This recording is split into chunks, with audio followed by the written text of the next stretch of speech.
Hello everyone, it's Raleigh, and today we're back with some more interesting theory crafting.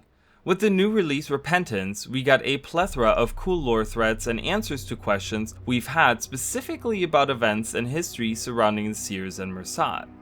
While we did get some deep insights into these bigger and older lore mysteries, there wasn't much in terms of answers as to who's behind everything that is happening in our current story, like who's in control of the Titans and who's blocking our access into Baba Nisos. Most of the story content for this patch ended up being us trying to find a way into Baba Nisos while learning about these events of the past. Despite this, I thought it would be interesting to theorize a little bit about who could potentially be behind all of it. I want to propose a theory on that end, and if I'm correct, then I think ArenaNet has left us some really cool hints for a while now. In order for all of this to make sense, I want to first point out things we have learned and look at the facts that were provided to us in this release. After that, I will go into the theory, and as always, try to connect the dots as much as possible to see if we can create a coherent case. So with that being said, let's just jump right into it. At the end of the story chapters for this release, we witness one of Mabon's memories where he chases after a Titan into the inner city of Baba Nisos. While I do think there's an interesting mystery here, which is something I will be talking about in a different video, I don't think that this has anything to do with who the true mastermind is. Moving on, we also find out that Baba Nisos lies within a mountain, or at least has tunnels that lead deep into the mountain it's built next to. This is a clue for our theory. Next up, I would like to point out something that I've noticed in the Mistburnt Barrens. Every creature that isn't either a ghost, Titan spawn, or ambient creature has been mistburned, except for 3. That would be the one hungry Morello that we see in the story that seems to have been the last of its kind roaming on this island, starving and hiding in its nest. Then there's one lone wolf that hangs out at the Golden Lake. Whether that one was an accidental placement or not is definitely curious. But the last species of animals that aren't mistburned are the spiders here. Both in the story and on the open world map, you can find plenty of spiders within the ruins, and there even is a page next to a dead body that talks of pirates that came to this island and hunt for treasure, and they seem to have been picked off one by these spiders as well. None of these spiders are mistburned though. Why is that? This piece of information will become important later too. Illuminate Kadla, who is a member of the Astral Ward, is currently trying to open the magically sealed gate into Baba Nisos. From her dialogue, we find out that the magic sealing the door isn't of Mersat origin, and it is also on a whole different power level compared to Titans and Mersat. We can also see that the magic that seals the door looks really like no other magic we've ever seen before. At first glance, this only serves to deepen the mystery, but could potentially give us a clue here as well. The last piece of information I would like to point out is during the initial release of Janthir Wilds. When we hear Ura's voice for the first time, she tells us that they are god spawn, meaning that the Titans consider themselves spawns of a god or perhaps multiple gods. But at the very least, it paints a picture of a figure that would be considered a quote-unquote god being behind all of this. While one could argue that this might be in reference to Abaddon, whose realm was the realm of torment, where the foundry of failed creation sits, the place where the Titans come from, though I highly doubt it. In an earlier chapter, Isgarin mentioned that these Titans aren't like the ones we fought 250 years ago, indicating that these are different in some way. Now, all of this might be random information to most of you, so let's see if we can connect the dots and lay out a theory. Alright, so for this segment, I want to start out with an old theory of mine. If you haven't watched this video, I highly recommend it since a lot of it will play into the theory I'm proposing today. The video in question is about the secret language that exists on Tyria. I will skip most of the info from that video since you can just go and watch it, but the gist is that during the time of Guild Wars 1, we help out an Asura who's researching the gods and their energies and so on. By the end of it, he finds coordinates, and when we venture to the coordinates, we come to a place in the mountains that is close to the mists. Here, a spirit appears and leaves a message. This message uses a simple substitution cipher, and after translating, says the following: an offering to those who seek, beyond the mists, beyond the dreams, on distant shores of a land unwaking, answers there lie in waiting. For those of you who have watched my videos, you will know that I've been trying to make sense of this message for a long time now. I think we might be getting closer to unraveling its mystery. Before the release of Guild Wars 2, most people thought that this connected to ore somehow, specifically the line that says, on distant shores of a land unwaking. Unfortunately, we didn't get much in terms of answers to the nature of the gods, or even the myths in ore, or did we? More on that later.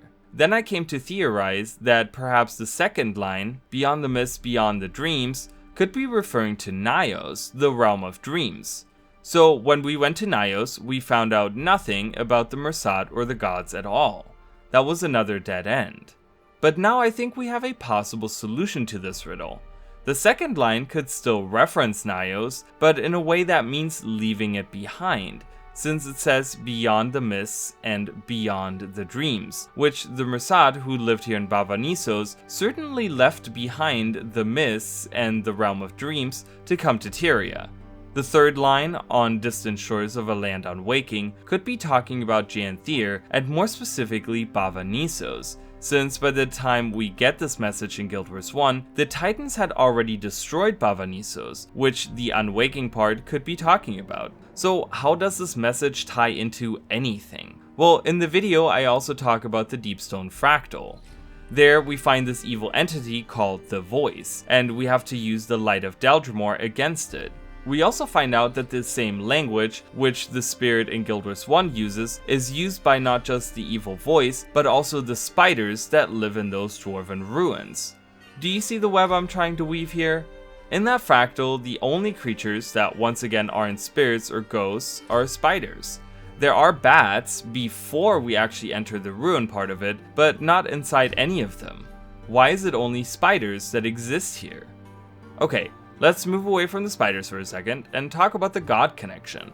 So while Ura says they are god spawn, one could argue that perhaps these new titans were made by Mersat, since the gate to the foundry sits in their old city, and maybe some of them survived and found a way to control the titans, and on top of that they were called quote-unquote unseen gods by their White Mantle followers. But if we look at Illuminate Katla's dialogue, she tells us that the seal is on a different power level altogether, and that the enchantment is actually massive, spanning the whole city.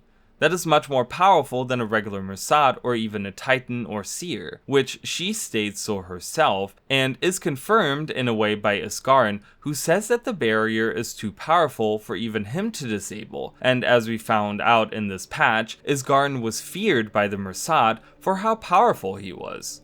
So that would mean we are perhaps talking about one of the actual human gods. See, the human gods have an interesting connection to the Bloodstone as well. While they did collect the original Bloodstone and were the ones that sundered it into pieces in Ara, we have to think about the Ara explorable path, where we venture alongside a Priory scholar named Randall Grayston. If you haven't done that part of the dungeon yet, the important info is that we find pieces of Bloodstone on priests of the different gods, and by the end of it, we go to the place where the gods sundered the Bloodstone, and Randall Grayston leaves to go into the mists to look for the gods. He seems to have been able to do this by utilizing or getting corrupted perhaps by the Bloodstone. We have never seen this before or since then, but him being able to travel to the mists and go seek out the gods themselves, as he put it, is certainly curious. Another interesting fact about the gods is that at certain times, when they have either been defeated or usurped in some way, they aren't fully destroyed. This happens multiple times. When Abaddon is defeated by the other gods, he's imprisoned rather than destroyed or even replaced. When Grenth usurped Doom, he didn't kill him, just absorb his power like Cormia did with Abaddon, but rather than destroying him, he imprisoned Doom in the Hall of Judgment. And of course there's Balthazar, who was chained in the mists by the other gods, and was neither replaced nor destroyed. So it would seem, under normal circumstances, that the gods as beings aren't as easily erased. Well, this leads me to a bit of Guild Wars 1 lore that many people might not know about.